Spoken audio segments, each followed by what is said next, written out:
Duncan and Jeffries, the wide men.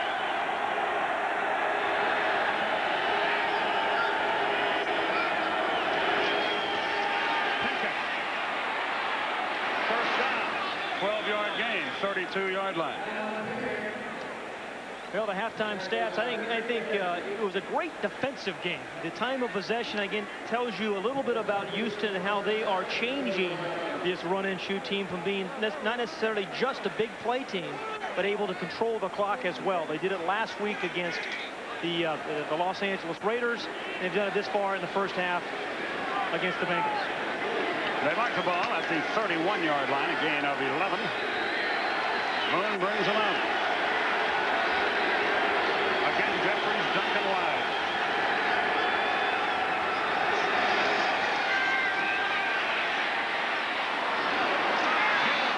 Breaks one tackle, breaks another, and is hammered out of bounds in Cincinnati territory. Lewis Phillips finally got him, but Ernest Gibbons made the catch.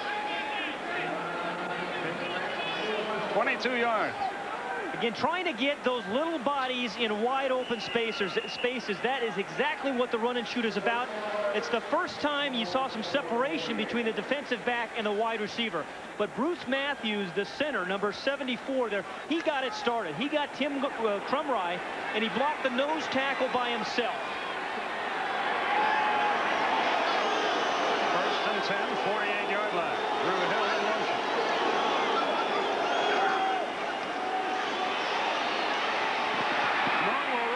Gets a block from Gibbons and gets out of bounds. Alonzo Mitz chased him out. You know, the game within the game that we've talked about in the first half, the matchup between these wide receivers, these four very quick and very fast wide receivers of the Houston Oilers against guys like Price and Billups. There you see number 24. 22 Rod Jones, or 25 Rod Jones. That's the matchup. That is what the key to this football game should be tonight. And there hasn't been much separation really between these offensive receivers and the defensive backs. The Bengal defensive back has done a marvelous job. Stretch left for Houston.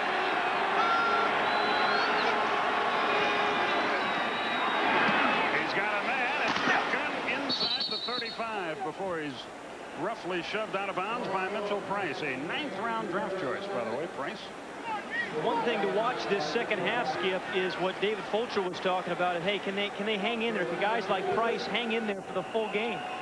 Because remember, even on the running plays, when Houston runs the ball, the wide receivers are running up the field, and defensive backs don't know it's a run. They're running the whole time. And then they run off, and another platoon of wide receivers come in. You're absolutely right. First and 10 at the 32. Pinkett puts back. Comes again. He's gone. Pinkett for the touchdown. Jeffries gave him one block. And just like that, the Oilers explode, and that's what they're wont to do. Is that a nice run by Alan Pinkett? And what happened is, you always talk about vision, about guys seeing the whole field. This thing is supposed to go right. But 3 or 4 Bengals overrun it. Pinkett has a great cutback ability, cuts back against the grain, and then just outruns some players.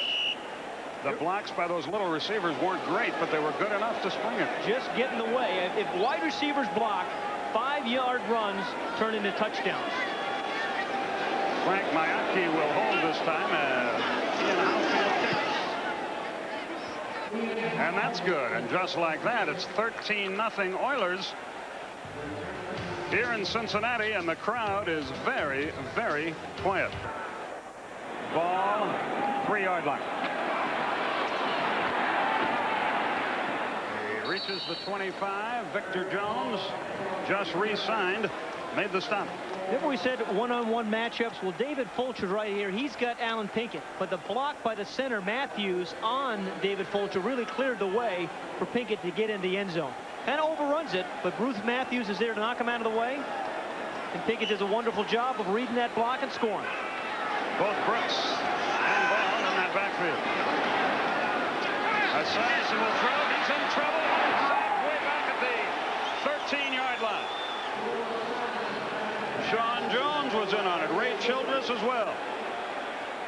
Well, Ray Childress and Sean Jones. You talk about a good defensive line. The steal of the Oilers with guys like Sean Jones and Ray Childress and Lee Williams and Doug Smith. They've got some guys who can play there, and they have some depth. And that's the most difficult position, I think, to find pass rushers in the league, in the defensive line.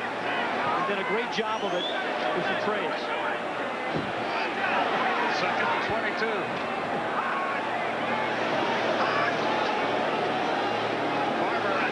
For Cincinnati. Esiason, pressure again. He's chased out of the pocket. Hit as he throws. Diving attempt incomplete. Esiason again felt the pressure. William Fuller this time. Well, Eddie Brown is hurting.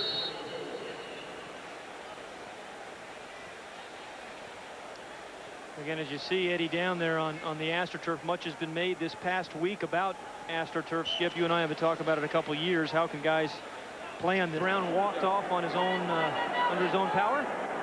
Here's what happened to him. He was running a crossing route.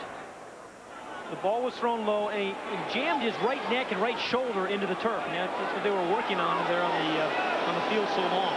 Third and 22 for the Bengals, who are really sputtering. Esiason is in trouble again and sacked again. Sean Jones was there. The ball is loose. I think the Bengals got it. They did. The ball came right out of Boomer's hands. I mean, I don't think it was even knocked away. He just dropped it. Boy, this Houston team, they're playing like a house of fire. Well, again, a good coverage here because Boomer early on gets pretty good protection. They can't get rid of the ball, then the ball just slips right out of his hands. But give the defensive backfield from the Oilers some credit. Lee Johnson will kick it away from his own end zone. They're coming after him. So the Oilers have play on this jump. Alan Pinkett is the running back. They mark the ball at the 40-yard line. Moon is chased. He's in a world of trouble. He throws it incomplete, intended for Drew Hill. It was Alonzo Mitz out of Florida putting on the pressure. Mitz is quite a story, by the way. He missed the 90 season. Yeah, so he was playing racquetball, trying to stay in shape, but they liked his pass rushing ability.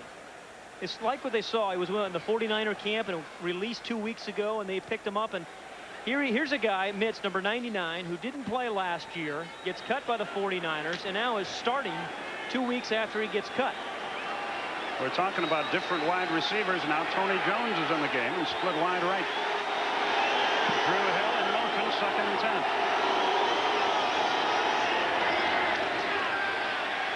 They keep Mitz out of there. He's all alone. It's given. Good fake. Gets one block.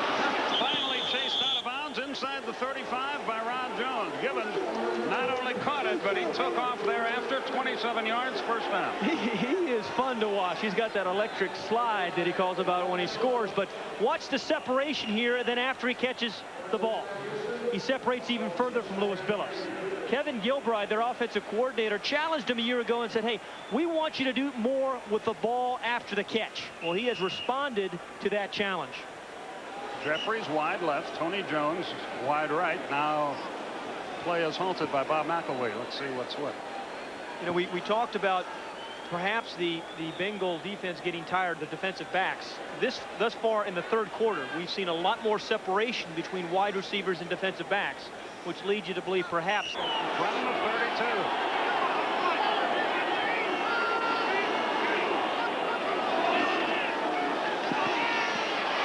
Complete again.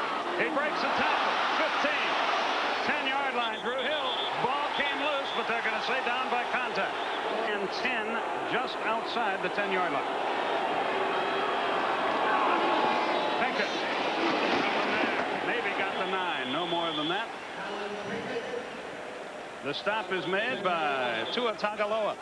Well, that was a heck of a play by Tua Tagovailoa. And now a flag, excuse me, Pat, but after the play, a flag flies, and let's see who that's on.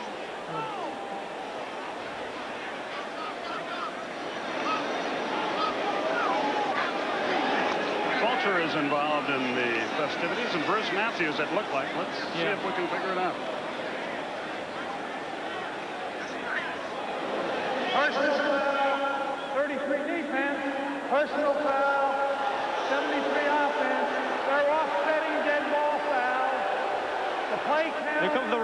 screen, right? The 33 and 74. 33 in black. And those two guys have been going at it all evening. Remember, Matthews has been blocking or trying to block Fulcher and did on Pinkett's run for a touchdown earlier. So it's 2nd and 10 at the 10. He didn't make the 9-yard line. 9.5 minutes remaining in the third quarter. It's 13-0 Oilers. Tony Jones wide right. Jeffries to the left. Harris in motion.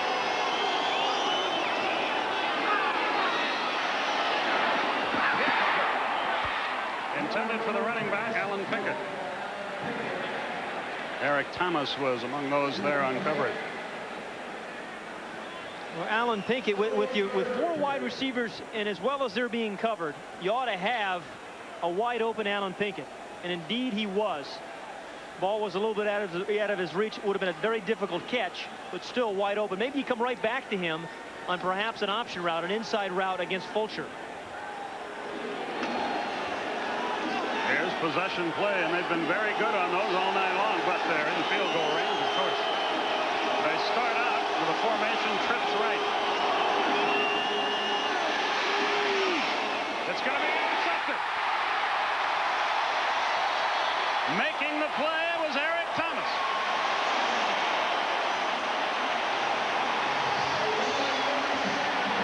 That really hurts the Oilers, and it gives Cincinnati a tremendous breath of life. Well, Warren Moon, who has made good decisions all night and really all last year as well, but this is a bad one. This is a bad throw, bad read, has no chance. But a good play by Eric Thomas, who's really has played well all evening. Even if he throws the ball into the ground, they probably kick a field goal and have a 16-0 lead, but they do not. And let's see if this revs up the Bengals.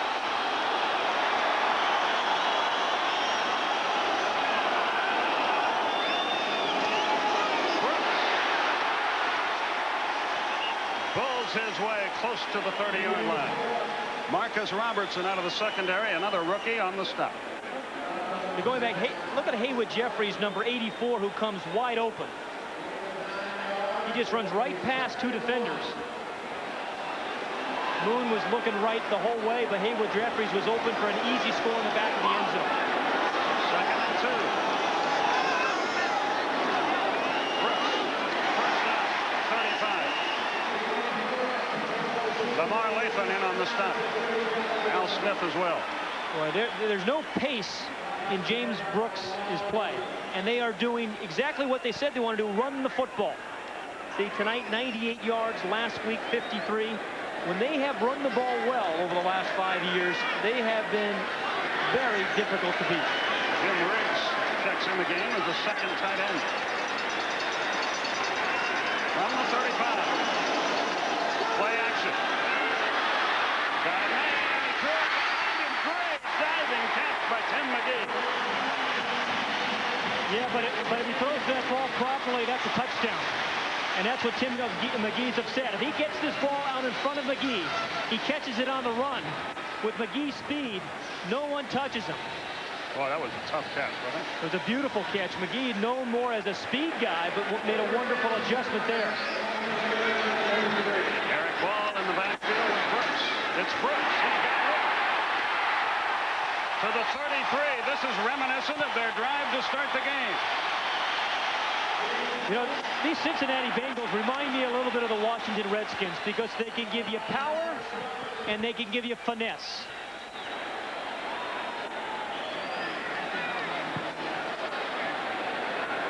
You know, Pinkett and James Brooks both playing well tonight. Pinkett more the surprise, quite honestly. 144 yards a week ago and in a run and shoot offense, now finding that it's maybe as good a run offense as it is a pass offense. Doug Smith and Johnny Meads check into the game now. 2 big guys, one a linebacker, one a defensive tackle to try to slow down that ground game. 7:05 left in the third quarter. The Bengals have awakened from their slumber.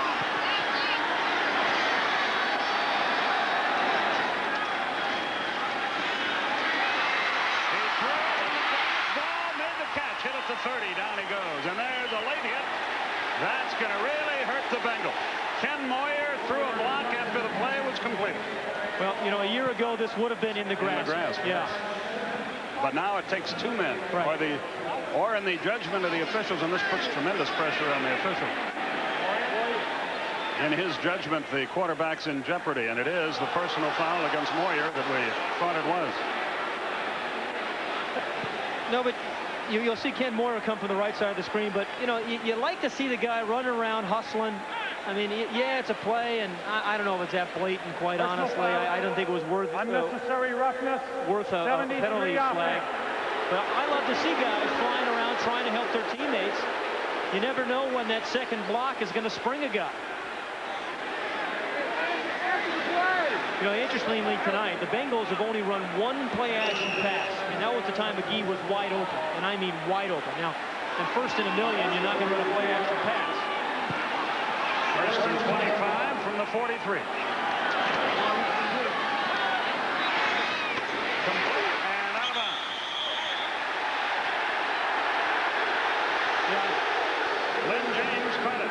The crowd thought Chris Dishman gave him the little Heimlich maneuver. Yeah, looks like Willie Nelson. It probably is.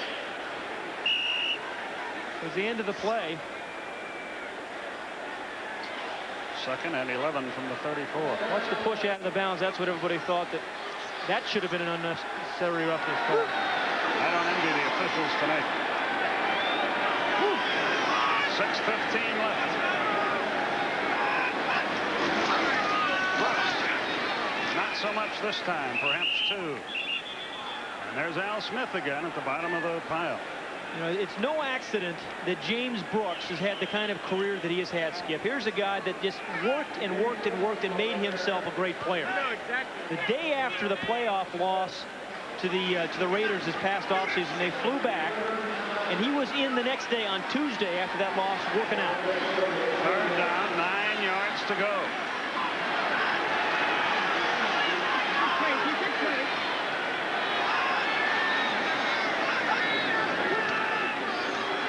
He's got time. Complete. Touchdown. 20-yard line. Barber with the reception. You know, Mike Barber is one of those wide receivers with larceny in his heart, but his feet are very, very honest. He's not going to beat you deep, but he's one of those possession guys. The offensive line gave Boomer incredible time to go. But they've made some trades. They've got some young guys in the defensive backfield, 4 draft picks. And the mix of the young and the old is certainly paying some dividends this season. Tell you what, they've looked for us at times tonight, but they've kept them off the scoreboard, at least till now. Fuller has made it to the sidelines under his own power. 5:13 remaining in our third quarter. It's first down at the 20.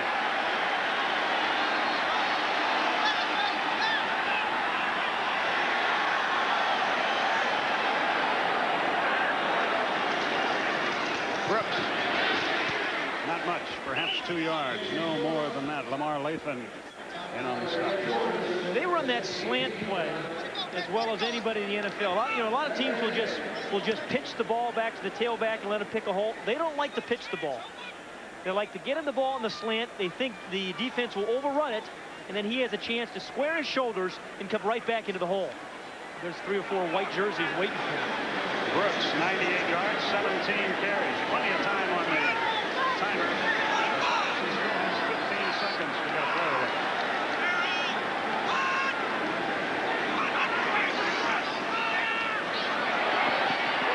Diving catch, touchdown. Lynn James, 18 yards, listen.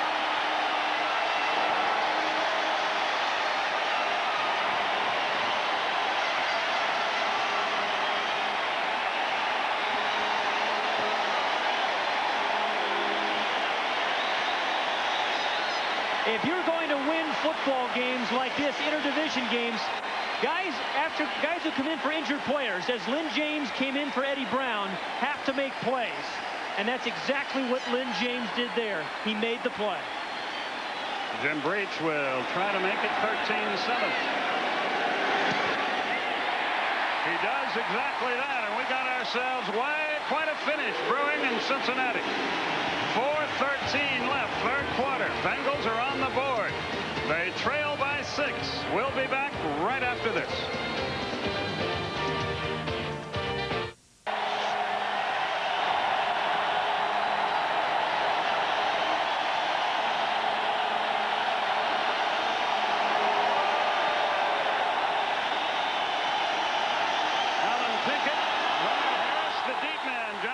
Kicks it away. Pinkett. 24-yard line. It was a 10-play, 80-yard drive. It took 4:52. And this has been a defensive game. And what set up the touchdown, remember, was the interception in the end zone by the Bengals. Number 22, Eric Thomas. And that gave Boomer the chance to get his team down and come up with this play to Lynn James. Beautifully read, thrown away from the defender, and a nice adjustment by James. They mark the ball at the 25. Esiason, by the way, has completed passes to 8 different receivers tonight. Well, here's a big drive for Houston. Yeah, a very important series for Warren Moon here.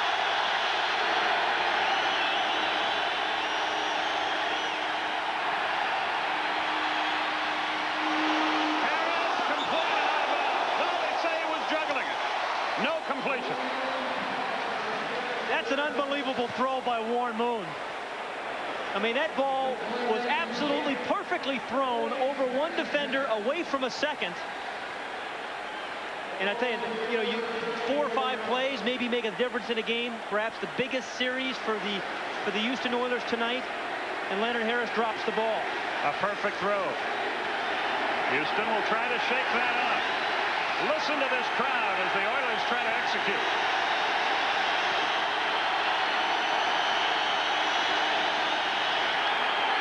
Nothing for Pinkett.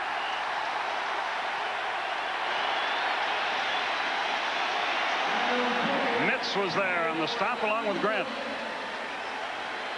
Well, did Mitz ever meet Alan Pinkett? Mitz met Pinkett. Yeah, I like that. A little oration there. Easy for you to say. Third down, 7 to go, 28-yard line.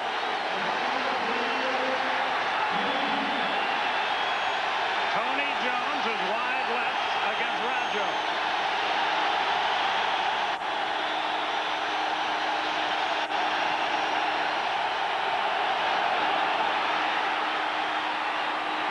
Overthrew Duncan. He fumbled the ball on the snap. Moon was lucky to get out, but from behind center with it. The Bengals have held 3 downs and out. Bad exchange from the very beginning, Skip. Warren never had a chance on the snap from Bruce Matthews. It was supposed to be a timing route, and that absolutely disrupted the timing from day one. The moment one. Greg Montgomery will kick it. Mitchell Price, the deep man. Bengals are going to get good field position here. Will they come after the kick? No.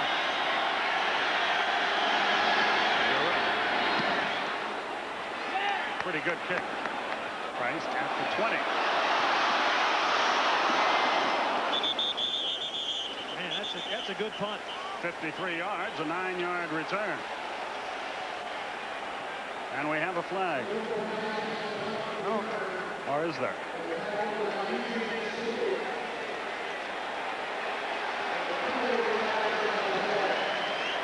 They're going to bring it back. Boy, yeah, ineligible receiver downfield.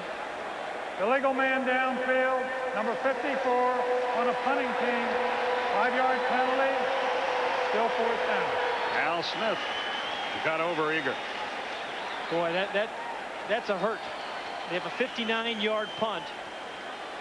Back Cincinnati up, and now they have to do it again. Will they come after the punt this time? Do I look like a special teams coach? I don't want to tell you what you look like. Never mind. You look withdraw like the question. A short special team. Thank you very much. No, and they won't go after it again. 2:58 left, third quarter.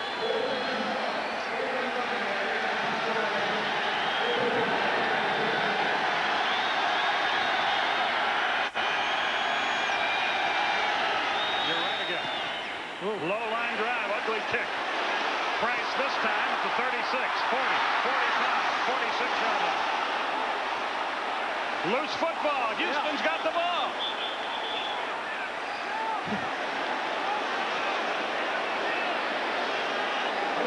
I got to be honest, I never saw it happen. He just stripped it clean. It was Eric Fairs, number 51. I didn't see it happen either, but one of the officials certainly didn't complain about it. He was running with Fairs. Mike Dumas was the guy who made the hit, we think. Yeah, Dumas did make the hit, and he did cause the fumble. Number 38 is Mike Dumas in white. He's going to come around Mitchell Price from the backside and cause the fumble right there. And Fairs makes a play. That looked like a fumble to me. And now it looks like we will have a replay. Let's see. Well, the question is, was his knee down before the ball came loose? Ball belongs to Cincinnati on the 45-yard line. Well, that's the right call.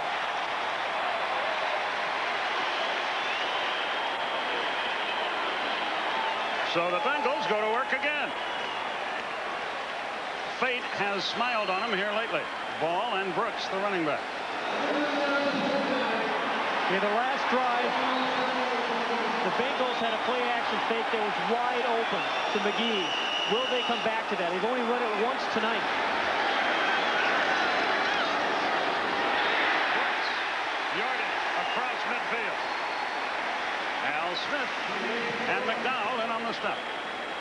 He's an amazing guy in his 12th year as a running back. And if you just have one skill as a running back in the National Football League, it's very easy to lose it quickly, particularly if it's speed. But James Brooks has several skills.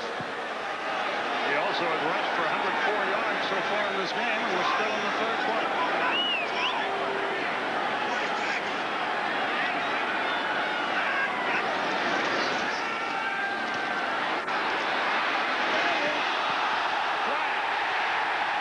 It looks like it'll be on Bubba McDowell.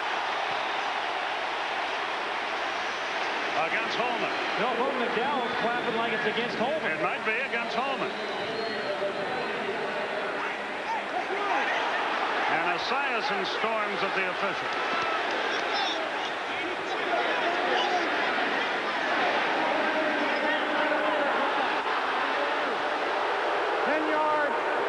Second down.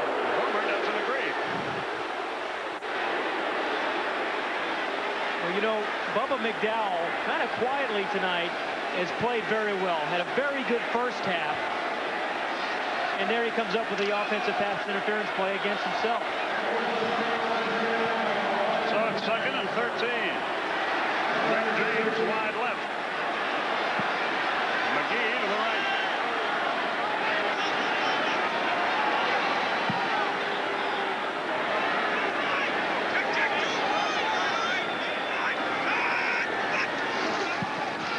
He'll throw for it. Got a man, but threw it out of bounds. There was good pressure applied by Ray Childress. And I think he had to throw that one a little before he wanted to. Yeah, and he had to run it down the sidelines, and clearly he was trying to throw the ball away from the free safety, Bo Orlando, but the ball came out of bounds, and Tim McGee had no play. So it's third and 13 for 42.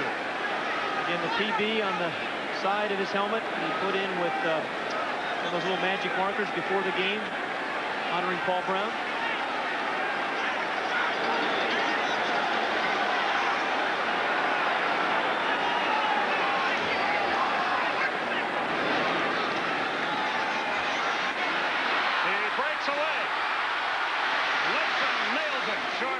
Short of the first down.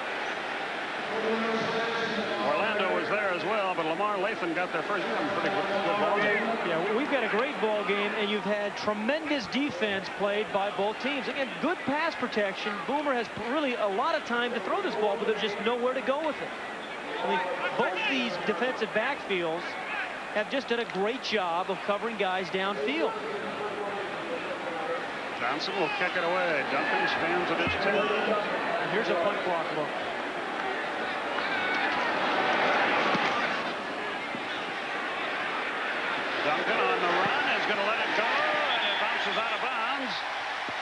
at the 10-yard line. Time to take another look at tonight's Silver Bullet scoreboard. The Bills' big winner. The Browns shut out the Patriots. Belichick's first win. Raiders triumphant, as are the Seahawks. The Dolphins win their first. The Colts 0-2. Rice, boy, he is something. We'll see the Saints and Rams next week. Well, here comes Warren Moon in with, what, a minute 6 remaining in this quarter, up by 6 points. Here's clearly the turnover here kills this team. He wants to get it out of this area of the field, and this is where the increased running of the run and shoot has helped them. Hackett breaks a tackle, bounces outside, gets 6 yards. David Fulcher made the stop. You know, a year ago they wouldn't have done that. They would have thrown the ball from there. But this run and shoot is evolving for this team. And Alan Pinkett has been a large part of it. Said, yeah, I feel like I've got a new lease on life, Alan Pinkett said to us yesterday. Had a bad year a year ago. And said, I'm looking forward to have 2 consecutive good football games. And they need to grind out 2 or 3 first downs here. Curtis Duncan wide right.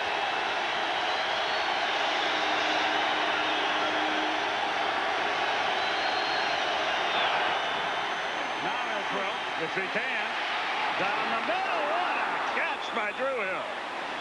He's been around a long time, known as a speed receiver, but he's a lot more than that because he's not afraid to take shots from linebackers like that. Washington wins, but you have to be very surprised or pleased if you're one of the coaches of these teams with the way your defense is playing. I mean, that was the big question mark coming in tonight's game. They both played very well.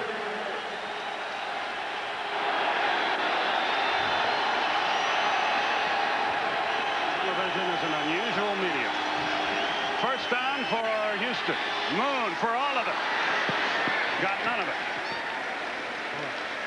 Yep. That was Tony Jones, the smallest man in the NFL. And look, Mitchell Price has really responded. 2nd and 10 from the 33. 14:55 remaining. Again, the way the Oilers are playing tonight, this is either a run or a pass down. A year ago, it would have been strictly a pass down. But with Alan Pinkett's running the building, the draw is a viable alternative here. They come out, trips left.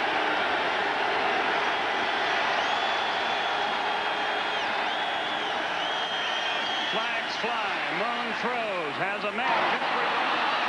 Don't forget the penalty, however.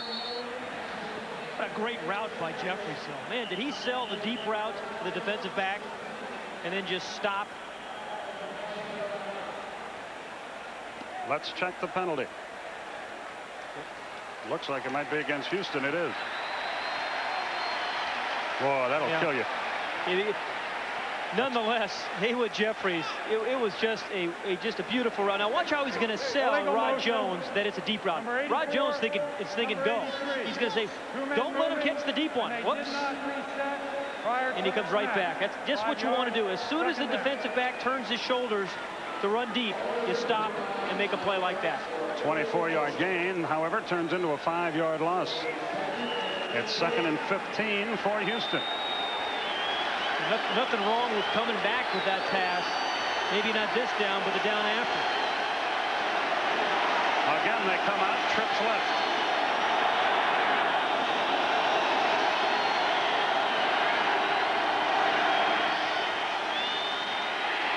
Little screen. Greg breaks away from one man and gets to the 35-yard line. Tim Crumry on the stop. Yeah, did Tim Crumry make a nice play, the nose tackle, right there, number 69? You know, he starts right there over the center. He begins by rushing the passer. Then he sees the screen, his head turns, he goes over and tries to make the play. He overruns it, but he never quits, never stops. I mean, that's 3 different times Tim Crumry had a chance to make the play and finally did. You love that kind of effort. Wow. Again, a possession play for Houston. 3rd and 8. Come right back to Haywood Jeffries.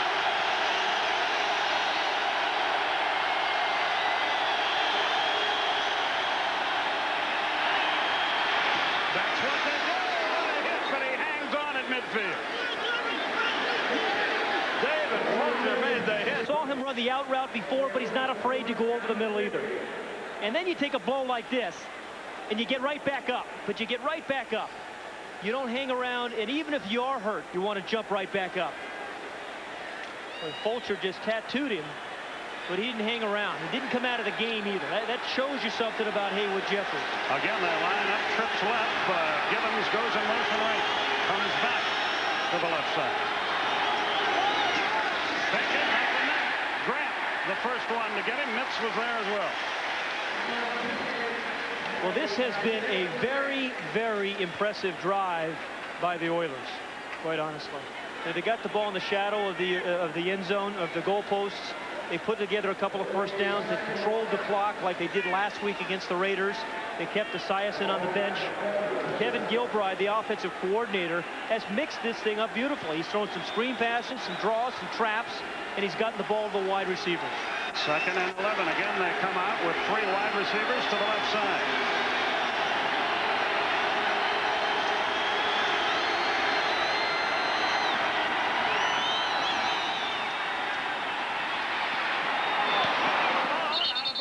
First down, Houston. A smart quarterback. I mean, very rarely, he threw the one interception in the end zone, but rarely does he make the wrong decision. And that's all this run and shoot is about making decisions. And he and the wide receivers, if they make the same decision and the same adjustment, it's very difficult to stop. Alfred Williams, the rookie out of Colorado, checks into the Cincinnati scheme of things here. Jeffries wide left.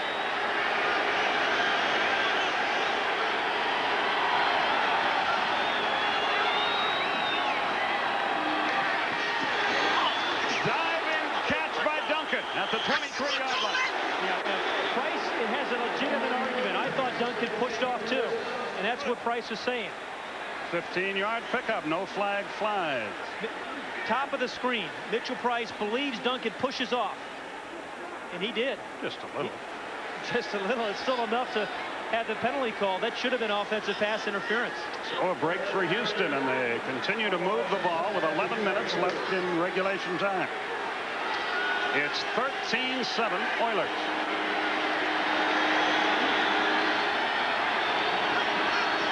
Murray's hit his last 4 passes. He goes for Jeffries, touchdown. Rod Jones beat the deep man, and Cincinnati needs a score here. You don't have to be a rocket scientist to figure that out. 10:40 left, and they trail 20-7. Way to go out on the limb, Skip. I really know this game. Outfield boots a short one. Eric Ball breaks through one wall of tacklers, but reaches only around the 28-yard line before he is knocked down. You know, we talked about what a great drive that was, but here was the key play. It was a 3rd down pass reception by Drew Hill in traffic. He made 2 of those, but that set up a beautiful touchdown throw from Warren Moon to Haywood Jeffries. And remember, the sequencing of plays. Jeffries had run a fake long and went short. That time he faked the short route and went deep for the score. Beautiful series. Esiason, 12 out of 20, 152 yards and a touchdown. He has time, and he throws, and it's incomplete. It was bobbled as he went out of bounds. Dishman on the coverage. McGee, the intended receiver. Yeah, a ball that should have been caught. There's a penalty flag down. Looked like this ball should have been caught. Tough catch. Tough catch. Personal foul. Roughing the passer. Number 95. Blow to the head. 15 yards. First down. William Fuller. Let's look at it.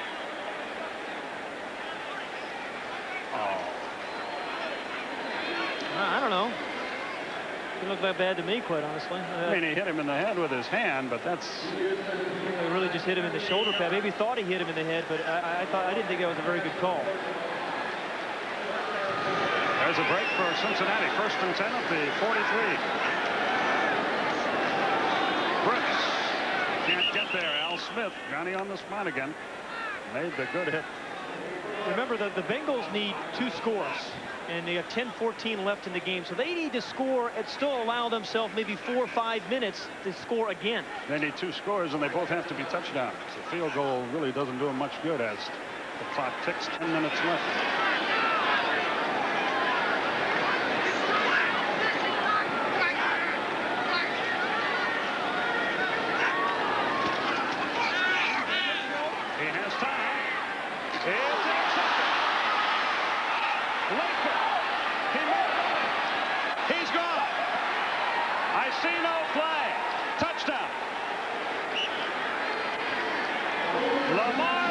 took it back.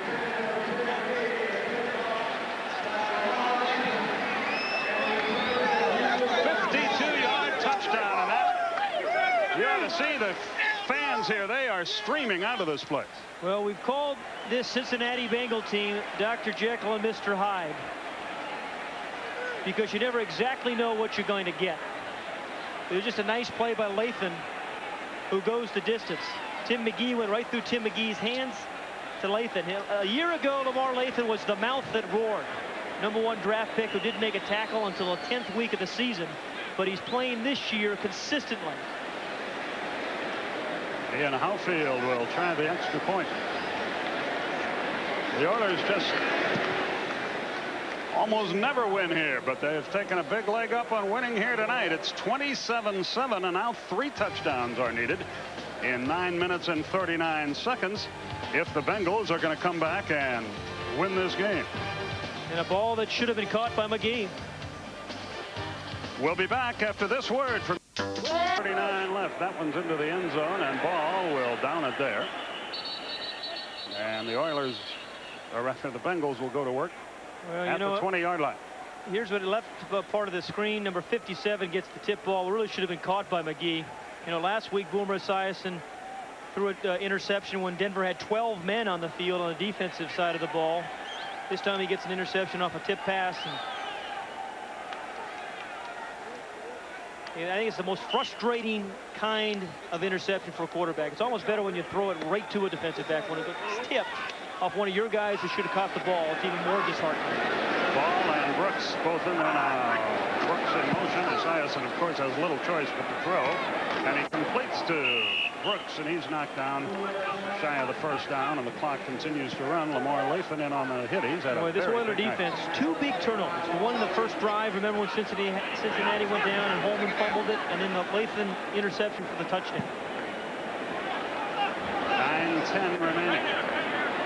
Rodney Holman side of the line of scrimmage. Brooks in motion again. 2nd and 2. He's hit as he throws. Complete to Brooks again out to the 37-yard line. Al Smith in on the stop. Lee Williams applied the pressure on Esiason. Boy, Al Smith and the rest of this Houston defense have certainly answered a lot of questions. Remember just a few weeks ago in the preseason when we did their game, how many question marks they had about guys? They were scared to death about the season. The Oilers would be the first to tell you. Yeah, guys hurt, other guys holding out. They didn't think they could stop anybody.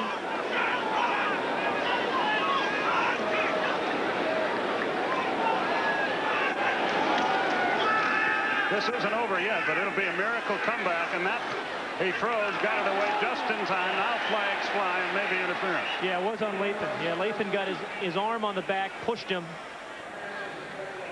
And it was clearly pass interference on Lathan. No foul. No foul. Now they say no foul. Aha. Then why did they throw the flag? He said. I thought he had one arm on the defender's back. He came around with his other arm to knock it away.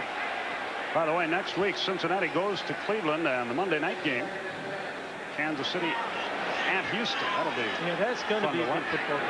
Yeah.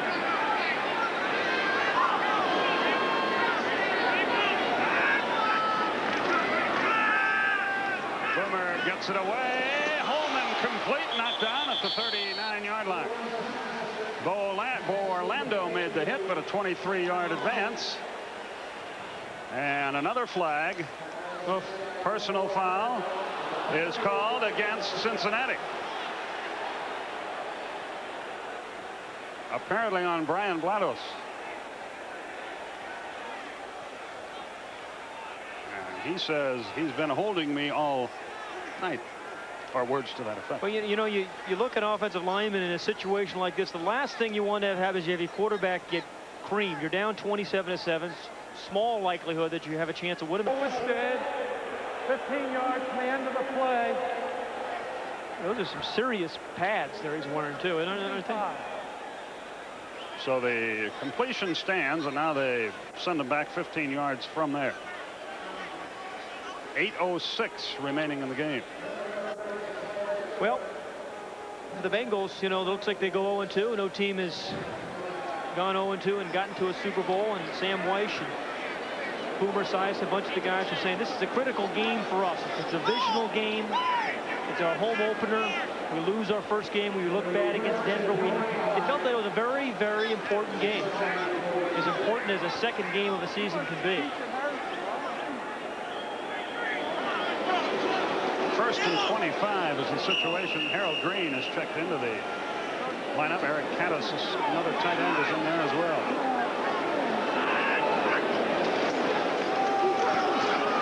That's Green, and he lunges forward across midfield. Al Smith again involved in the stop, and the clock continues to roll with 7:45 left. Well, you know, Houston always noted as a poor road team. And as we said earlier, if they're going to get a chance to get to a Super Bowl, they're going to have to win the AFC Central. They can't afford to be a wild card team. And to do that, they have to win places like here, which they'll do tonight. Esiason to throw. Now he will run. He throws on the run. Diving catch is made by Lynn James. Hey, I love to see it. No quit in Boomer Esiason. No quit in the man. They're in their hurry up already, and well, they should be. There's 7:08 left.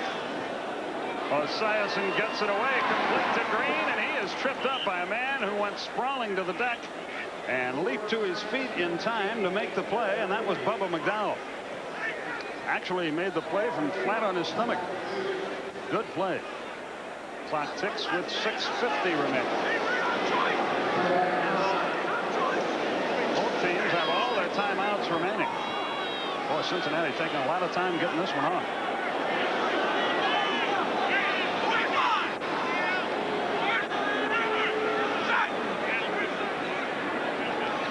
Green in motion. Esiason runs out of time. Down he goes at the 30-yard. Oh, hit behind the line as they try the running play. Brooks got absolutely nothing. In fact, lost a couple of yards. Doug Smith made the play. Yeah, all 325 pounds of Doug Smith made that play. Chinetti making like a third base coach. Or... Either that or he's auditioning for a limbo contest. 5:45 remaining. It's 4th and 18. The Bengals have a little choice, but they go for it. 4 wide receivers in the game. 5.5 minutes left. He's got time, got a man, incomplete. Kelly had a, I'd call that a nice afternoon, wouldn't you? Brother. Yeah, they are scoring some points. Young, not too bad either. Rodney Peete they bounced back after putting 0 points on the board last week, and I understand Barry Sanders played in that game. Went for a touchdown and 42 yards. 5:29 left here. There was an unsportsmanlike conduct penalty against the Bengal bench. That's why the ball has been moved to the 47-yard line.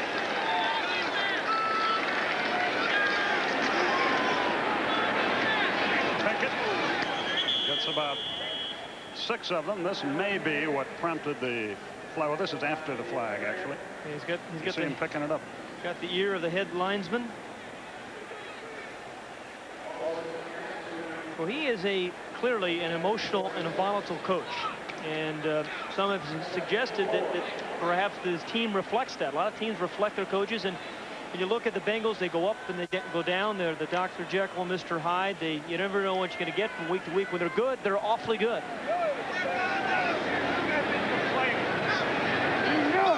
Clock runs. Running play again, nothing there for Pickett. He's to the 45-yard line. He's about 3 yards shy of the first down, but right now Houston is content to just let the clock tick away. Tim Crummer made the tackle. We were in a restaurant last night, the Precinct here, where they have a 44-ounce T-bone named after him. Yeah. How many of those did you have? I didn't have that. Well, you know, I was convinced that the run and shoot was a viable offense last year, but the way that actually the Oilers have taken it to the next step, I mean, they have made it a viable running offense, quite honestly, and their defense has played well. This Houston team, and it's only 2 weeks into the season, but this Houston team really is something to be reckoned with. They've beaten 2 good football teams. Third down, possession down. Moon can't find. Now he does. Finds a man complete down to the 24-yard line. It was Curtis Duncan who made the reception. Mitchell Price on the coverage. Boy, they've had a lot of third down conversions tonight. Well, you know, they led the league a year ago in third down conversion, Skip, and it was one of the criticisms of the offense, the run and shoot, that people couldn't control the ball, couldn't keep it moving. Well, they've done that. They did it last year. They've done it tonight, as you rightfully pointed out. They've made converted short yardage situations. They've scored inside the 20.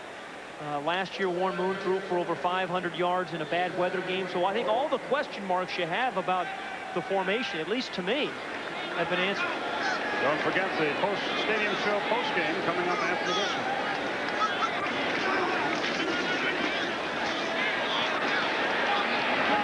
Inside the 20 to the 18. The clock continues to run. On our sister station, WTVS, we'll have Braves baseball tomorrow night against the Giants at 7:40. The Los Angeles Dodgers, by the way, just flew into Cincinnati. They're staying at our hotel, so I'm going to go back and cause as much havoc as I can for them. You know, I finally figured out what makes all you baseball guys so weird. It's the organ music. Well, here it's because they don't pad the fences. That drives us all. Well, yeah. I went to a Dodger game the other night, and it was a good Los Angelean left in the 4th inning. But got there in the 3rd. Yeah, a lot of organ music.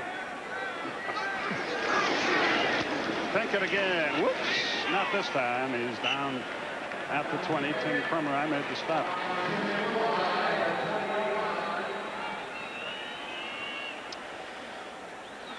And you know, this Houston team, we've talked so much about their defense. Their special teams played well tonight.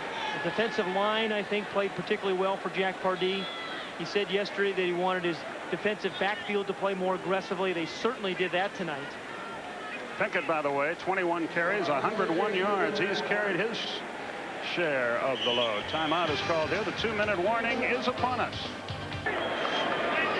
Gibbons in motion, but it's sort of academic now. This one is history, but the stadium show coming up with lots of highlights and conversation. Good defensive play there by Eric Thomas, who's had a good night for the Bengals. Yeah, he sure has, hasn't he? I mean, what we have seen tonight is the position of corner played as well as it possibly can be played by Eric Thomas and Rod Jones and Lewis Billups and these guys. They have that is a superb play again by Eric Thomas. He came up hurting a little bit after that play as he collided with this AstroTurf here. You know, the guy who invented this stuff should have to run on it every day, about 10 miles. Sleep on it or whatever. I think baseball fields really are the worst, because I think baseball teams, and you could probably speak to this, like to have a fast track. The ones, yeah, because they tailor their teams for that. This is a 37-yard field goal try by Ian Howfield, and it is long enough, and it is good. And it's 30-7. Ellis out in Phoenix. Well, there's a guy you won't see the rest of tonight. Boomer Esiason. I think you'll see the backup, Eric Wilhelm.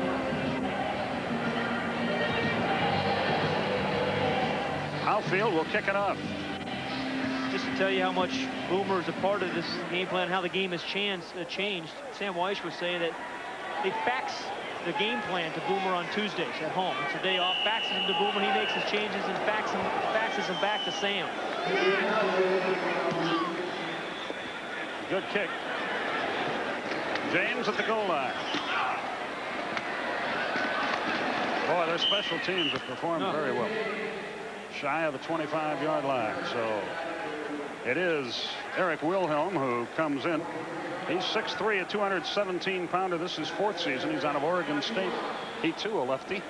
And he'll finish it up with 1:45 remaining. Our thanks to our producer, Ned Simon, our director, Lonnie Dale, for their good work tonight, and our entire crew. And to Chip Damius, the public relations man for the Oilers, did a nice job getting us a lot of information tonight. He sure did. Along with his assistant, David Pearson.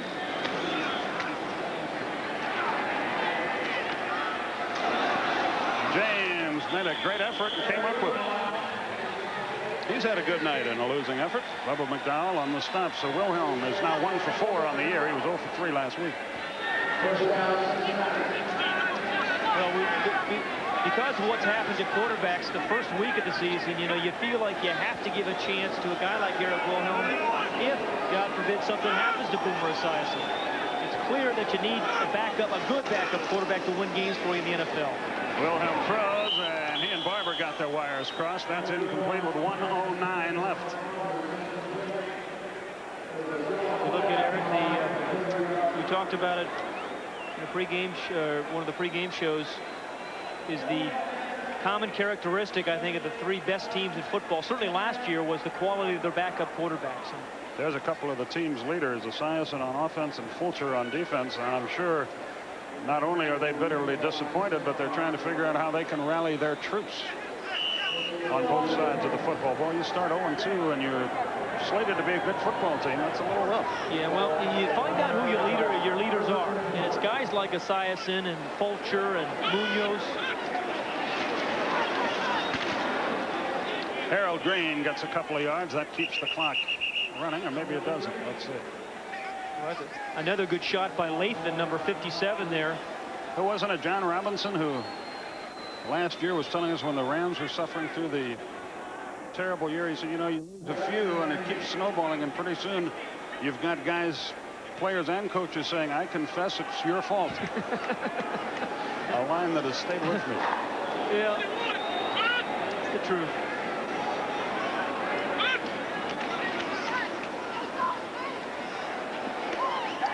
A completion at the 36. Barber with it. Steve Jackson, another rookie out of Purdue, a third-round draft choice, made the stop. Well, the Oiler fans have to be pumped up after watching this one. The Astrodome will be jumping next Monday night. Yeah, they go to 2-0 and really have an excellent chance if they keep playing like this in the AFC Central. The defense, the way the defense is played tonight, they can play with anybody in that division. This is the final play of the night's festivities. And Green is hit and knocked down at the 44-yard line, and the contest is in the books. Bubba McDowell made the stop. And 30-7. The fight going on to end the game. Oh. Who needs this? Yeah. Cooler heads now prevail. Get that fucking camera out of my face. I don't think he liked the camera in his face. Apparently not. Yeah. 30-7 is the final score. The combatants.